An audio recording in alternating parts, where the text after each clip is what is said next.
Boa tarde, Amadeu, a você e a todos que nos acompanham ao vivo direto de Brasília. Sou nascida em Teresina com muito orgulho, com muito amor. Saudade da minha terrinha que agora pouco vejo, pessoalmente. Vamos lá, Aria, a manchete da Raniele Supremo faz maioria, forma maioria, não é? Na polêmica das emendas parlamentares, olha aí. Supremo Tribunal Federal forma maioria para manter as decisões do ministro Flávio Dino que restringem emendas parlamentares. Líderes do Congresso analisam reação. Pois não, Raniele? Pois é, Amadeu. Os ministros do Supremo Tribunal Federal têm até 23 horas e 59 minutos de hoje para depositar lá o seu voto. Mas 6 ministros, é uma votação unânime, até o momento já votaram a favor da decisão do relator, ministro Flávio Dino, de suspender a liberação dessas emendas, incluindo as impositivas, que são de execução obrigatória, incluindo aquelas emendas individuais e de bancada.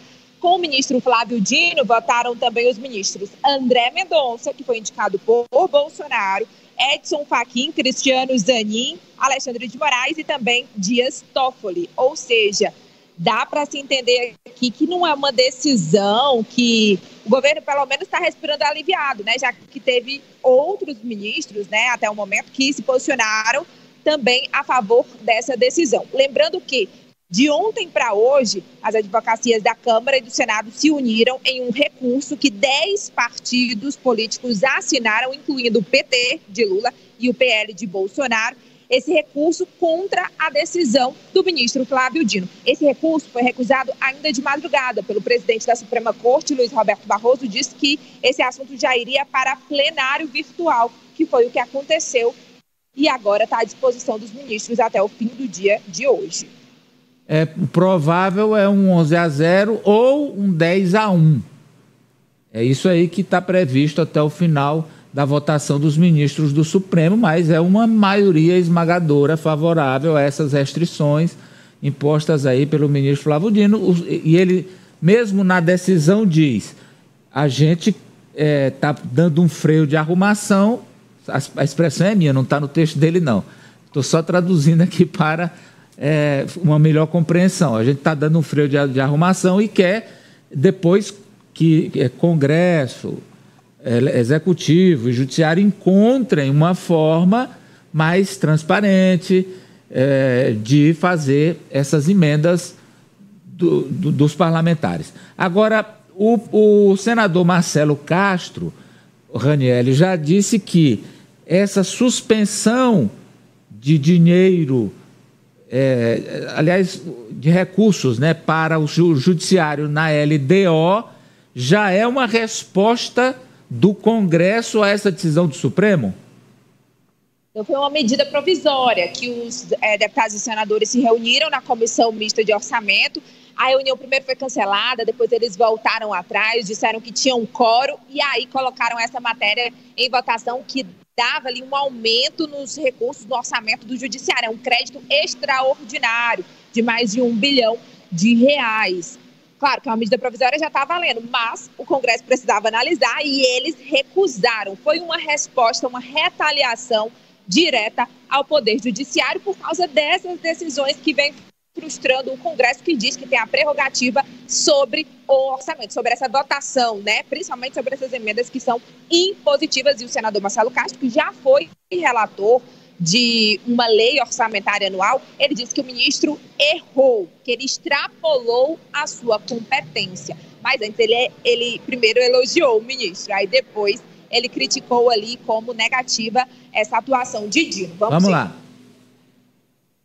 O senhor acha que essa foi uma resposta aqui do Congresso a essa decisão? Acho que foi. Eu não participei, não estava presente, mas a minha conclusão que foi. Uhum.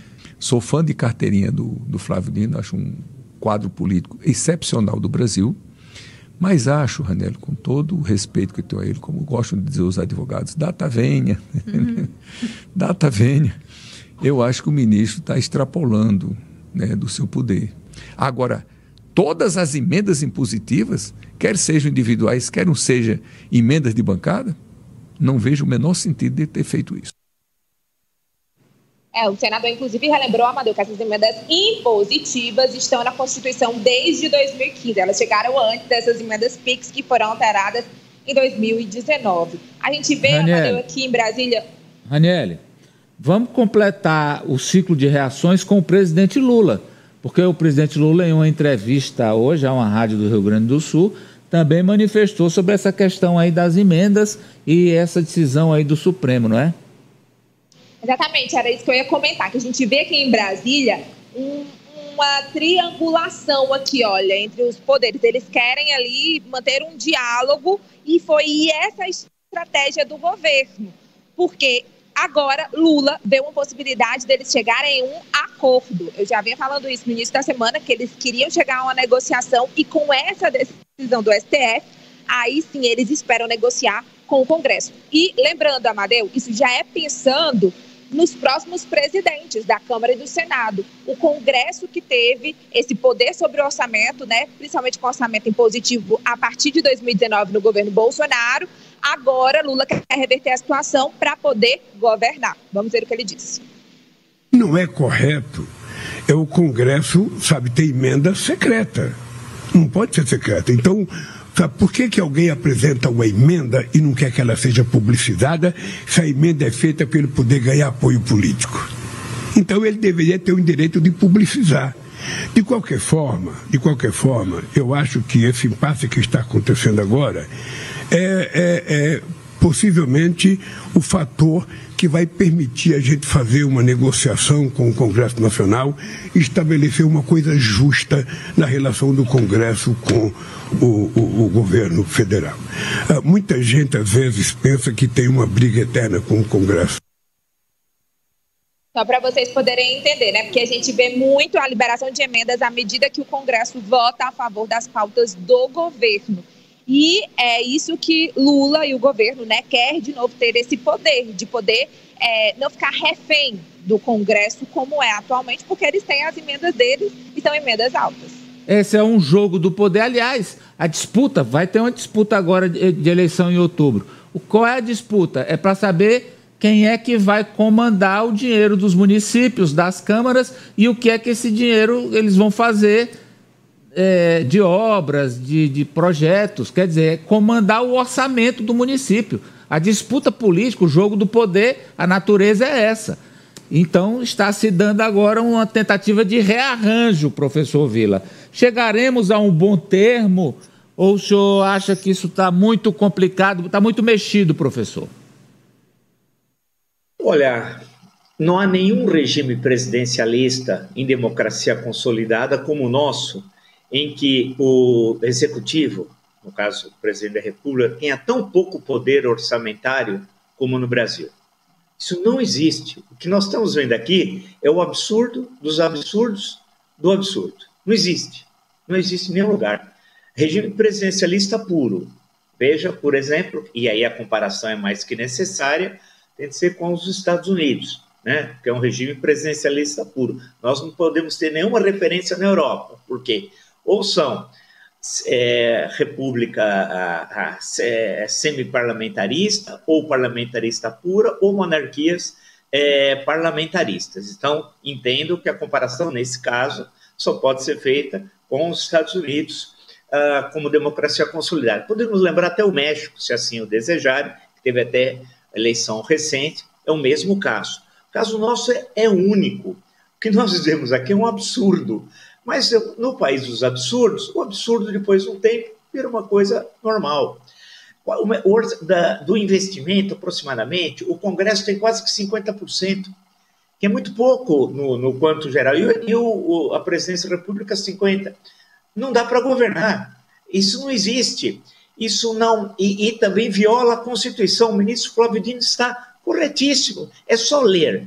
Artigo 37. É só ler o artigo 60. Não é uma cláusula pétrea, como disse Arthur Lira. Em hipótese nenhuma. Basta ler. Não é questão de interpretar. É só de leitura. E o artigo 37 é aquele que diz que a administração pública da União, dos estados, dos municípios, do Distrito Federal, a administração indireta e direta, tem 5 princípios básicos: a legalidade, a impessoalidade, a moralidade, a publicidade e a eficiência. não estão sendo cumpridos os princípios constitucionais. Então, nós vamos criar um impasse. E também que 3 chefes de poderes, um do Executivo, Presidente da República, outro é do Legislativo, Rodrigo Pacheco, e outro do Judiciário, Luiz Roberto Barroso, vão ter de chegar ao modus vivendi. Mas isso também está errado, porque em nenhum país do mundo tem isso. Eu nunca vi. Eu acompanho para e passo a política das grandes democracias. Não existe. Veja-se no caso norte-americano. Por que norte-americano? Porque é presidencialismo puro, como o nosso. Se o presidente da Suprema Corte, que ninguém nem sabe o nome, né? E é bom lembrar que o presidente da Suprema Corte, no caso americano, quem determina o presidente é o presidente da República. Isso faz parte da Constituição norte-americana. Não se reúne com o presidente da República e nem com o presidente do Congresso. Então, nós estamos vivendo uma situação anômala e o pessoal acha isso normal. Agora, tudo tem um começo. E isso, claro, começou na desagregação do governo Dilma Rousseff, em 2015, 2016, o pior biênio econômico da história republicana, menos 7,5% do PIB. Saltamos para trás. Governo Temer, de uma fragilidade única, né? A política no Congresso com a população e no pior governo da história republicana, os 4 anos de Jair Bolsonaro. As pessoas se acostumaram com isso, os deputados, claro que se acostumaram. Né? Alguns têm 35 milhões, senadores 70, fora as emendas pizza, a emenda PIX, a emenda do não sei das quantas de bancada, então se acostumaram. Agora, como é que nós vamos pôr o trem, para ser bem original, o trem nos trilhos? Aí que é a grande questão. Isso cabe aos eleitores. Se eles tiverem os eleitores responsabilidade republicana, em 2026, elegeram um Congresso que seja diferente desse. Né? E eu espero, porque senão é melhor fechar o país e entregar para os povos originários e para os portugueses uma dupla chave e ir embora, acabar. Porque desse jeito é impossível governar o país. Vivendo e aprendendo a importância de assistir o Agora Brasil. Eu não tinha conhecimento, professor, dessa informação que o senhor trouxe agora, que nos Estados Unidos, de acordo com a Constituição americana, o presidente da Suprema Corte ele não é escolhido pelos pares, em votação ou em sistema de rodízio, como ocorre aqui no Brasil, não. Lá é o presidente da República, quando assume, que indica quem vai presidir a Suprema Corte. Já imaginou isso aqui no Brasil? Era um escândalo. Se fosse o presidente da República o encarregado de dizer quem ia presidir o Supremo Tribunal Federal. Que negócio, uma democracia com pontos muito controversos, viu, professor? Essa democracia americana, que é o grande exemplo para o mundo. Só um ponto para não ser chato, professoral e chato, nós só tivemos uma exceção na Constituição Polaca, que é a Constituição de 1937, de 10 de novembro de 1937, que foi escrito por uma pessoa só, o Chico Ciência, que é o Francisco Campos. O Rubem Braga dizia, quando o Chico pensa, a democracia balança. Todos os atos autoritários dos anos 30, ele só não fez o AI-5, ele morreu antes. Ele tudo tinha o Chico Ciência, o Francisco Campos. Lá estava que a indicação do presidente da Suprema Corte na Constituição seria do presidente da República, mas em todas as outras constituições nossas, desde republicanas, de 1891 até 88, não. Então, nós temos especificidades, e desculpe a extensão, que é complicado governar. Porque o Bolsonaro não gostava de governar. Era um mandrião. Não gostava de trabalhar, de governar.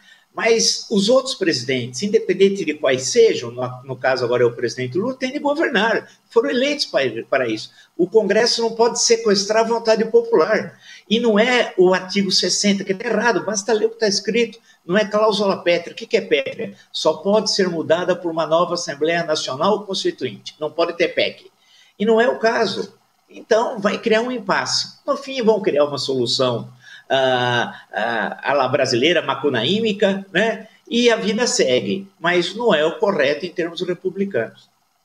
Ari Carvalho, Macunaíma de Mário de Andrade, o herói sem nenhum caráter, vai ser chamado para resolver o problema aí. E agora, Ari? Provavelmente vai ser uma solução no estilo mesmo É uma mistura de pouco caráter. Macunaíma com Frankenstein. É uma mistura de Macunaíma com Frankenstein. Agora, para que você entenda, a emenda PIX é aquela que você não sabe quem destinou, para onde foi e como vai ser gasta. Com o perdão, com a desculpa ao senador Marcelo Castro. Mas é assim. Tá? Peça venha. Até porque peço venha ao senador Marcelo Castro. A Transparência Brasil, a ONG, mapeou que dos 8,2 bilhões de emendas PIX deste ano, em que nós estamos, 2024, menos de 1% a gente sabe quem destinou, para onde foi e como vai ser gasto. Já as outras emendas impositivas, que são aí 33 bilhões, essas a gente sabe, mas essa ação do pessoal no STF, como o professor explicou, ela pede uma melhor harmonia entre os poderes, porque senão o legislativo sequestra e é ele que manda. Agora, hoje eu vi uma entrevista que o deputado federal Florentino Neto, do Partido dos Trabalhadores, aqui do Piauí, concedeu a Ranieri e me chamou a atenção, porque ele é PT raiz e ele saiu em defesa da Câmara, saiu em defesa dos parlamentares e do direito dos parlamentares de determinarem o volume de emendas e como elas vão ser gastas. Então, eu acho que, assim como a PEC da anistia aos partidos políticos, vai haver uma união de PT, de PL, exceto o Novo. Já teve, a Ranieri falou. Exatamente. Que eles se juntaram. Não, na reação. Não, mas na reação, esse projeto aí, claro, eles assinaram o conjunto. Virão novas reações a partir da decisão do STF 10-1. Virão novas reações. E vai haver uma reunião que é esdrúxula, porque é uma reação do PT contra o governo Lula. Não, tem duas questões de Lula contra PT, PT contra Lula, essa é uma delas. Mas, Ranieri, esclarece sobre a emenda PIX rapidamente, por favor. Não, é só para deixar claro que a emenda PIX, inclusive, assim que elas foram implantadas em 2022, nas últimas eleições, não, 2020, fiz até um levantamento de como é que os parlamentares do Piauí estavam usando essas emendas. A gente consegue, sim, ver o nome do parlamentar, o valor e o município que ele está destinando, mas não consegue saber onde esse dinheiro vai ser aplicado. E tem emendas que, assim, passam de R$1 milhão. Então, é muito dinheiro sem saber como vai ser usado. Você explicou, né? Esse dinheiro é a continuidade do fundo de participação e o prefeito usa como quiser, desde que até 30% com o pessoal, o resto nas obras, no que ele quiser. Foi o que o senador explicou aqui das emendas PIX. Vamos passar para o assunto